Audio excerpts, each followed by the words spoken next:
各位喜欢兰花的朋友大家好，我是安格斯。如果你是第一次看到我影片的新朋友，我的 YouTube 频道是一个兰花频道，我在这边与你们分享兰花相关的种植要领、个人经验、我学习到的技巧、兰花欣赏等等等。如果你想要学会怎么养兰，欢迎订阅我的频道并打开通知铃铛，这样每当我上传新的影片，你就会收到及时的通知。今天的这个影片呢，我们要来看我的一颗瓢唇兰。这颗瓢唇兰呢，它的颜色非常的深哦。那之所以称作瓢唇兰的原因，是因为它的下瓣，花朵的下瓣的那片花瓣啊，非常像是瓢虫的背甲，或者是很像一个盛装水的瓜瓢，所以才叫做瓢唇兰。这个花朵是这颗兰花的第一次开花，而且这一次呢，只来了一朵花，它的这个花梗啊，长得非常的短啊，来了一朵花。那也没有关系，因为其实这种兰花对我来说是新的尝试，我其实还没有真正对这种兰花下太多的功夫。我也是去年才买了4颗，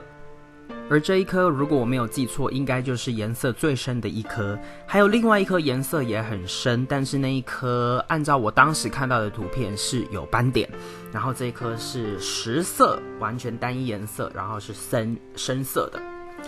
好，那在它开花的时候啊，长花梗的时候啊，其实我以为它是要多长另外一个球茎出来，因为它花梗的下半部分其实长得蛮肥厚的哦，不像是一般的花梗，就是从它球茎的侧边长出来，然后就是细细长长的，所以我以为它是要再长另外一个球茎，但是后来一直直到它的花梗细细的部分开始长出来，我才发现原来它是要开花了。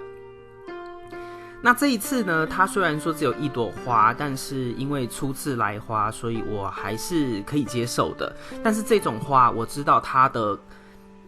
潜在能力是可以达到，比如说一串一个花梗来一次来个7-8朵花，但是要看它是哪一种二瓣兰的交配种，因为呢有些它杂交了很多品种之后，有时候它为了要杂交它的颜色或者是品相，它会选择会牺牲掉一些就是它可能会拿一些本身它开花就是属于比较少数的这种品种来做杂交来做交配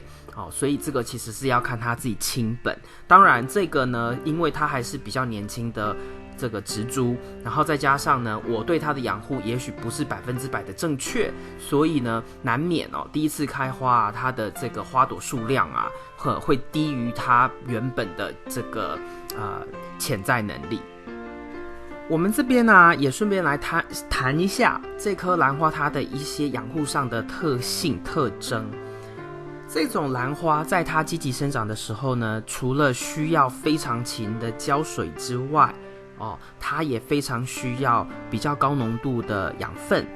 比如说50%甚至100%的这种比较高浓度的养分，因为它其实在1年之中短短的几个月就要把新的球茎完全长到成熟，所以呢，在比如说春天夏天的时候，它在积极生长根系跟球茎的时候呢，一定要多给水分，然后下稍微重一点的肥料。那这种兰花在秋冬的时候，天气气温降低的时候呢，是需要冬眠的那一般来说它开始掉叶子，一直到叶子掉完的这段期间呢，其实就说一开始掉叶子，你就要开始慢慢减少水分，然后它叶子都掉光之后，因为它也没有在积极生长嘛，它要冬眠，那它没有叶子也不行光合作用，那它也没有在长的情况之下呢，你的水分基本上就是可以几乎不用给它。去年年底的时候呢，卖家是跟我说大概到12月的第1周、第2周结束之后，就可以停止供水，然后就让它干一直干到明年初它的这个新的小侧芽长出来，然后它的叶子开始展开，往两边展开，然后它的根系也都长到大概有3到5公分之后呢，才开始给水。那这一种兰花它的特性就是如果你一次给太多水，或是当它不需要水你给太多水的时候，它的球茎就会溃烂。那这边呢，你看到我有几张照片是特别用闪光灯照来给你们看一下这颗兰花它花开花的实际颜色。其实你可以看到是酒红色哦，是很深很深的酒红色。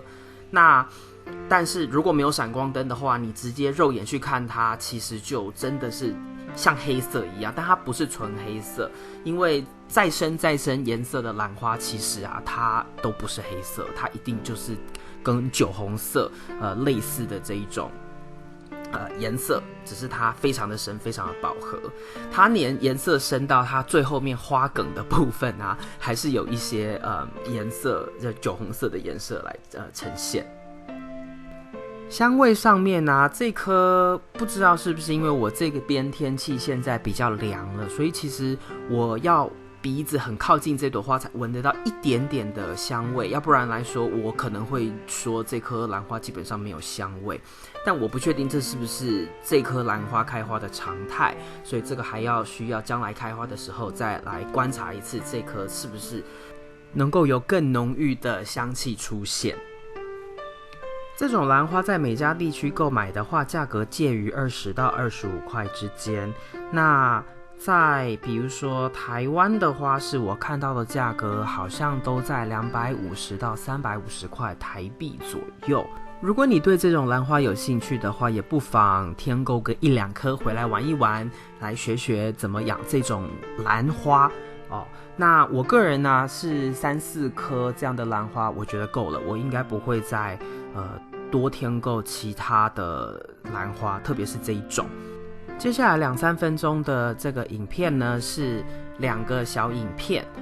来给大家看一下当时开花的一个状况。那最后要提醒大家，这种兰花因为它在积极生长的时候呢，是需要相当多水分的，所以呢，这种兰花大部分人家还是都是用水苔的种植会比较理想，因为水苔它的吸水性、保水性都比其他的介质来的好一些，所以呢，当这种兰花在积极生长的时候，它急需要水分的时候呢，水苔是比较适合的介质。那也是为什么这个兰花到现在呢，还是种在它的水苔的介质里面，而没有被改到，比如说我喜欢的这一种介质半水耕或者是其他，比如说像树皮或者是其他的就是介质的种植方式，因为这种兰花在积极生长绝对需要非常非常多的水分，而我觉得水苔种植对这种兰花来说应该是最好最适当的。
赞。如果你要继续与我一起学习怎么养蓝，别忘记订阅我的频道并打开通知铃铛。谢谢你的观赏，我们下次再见。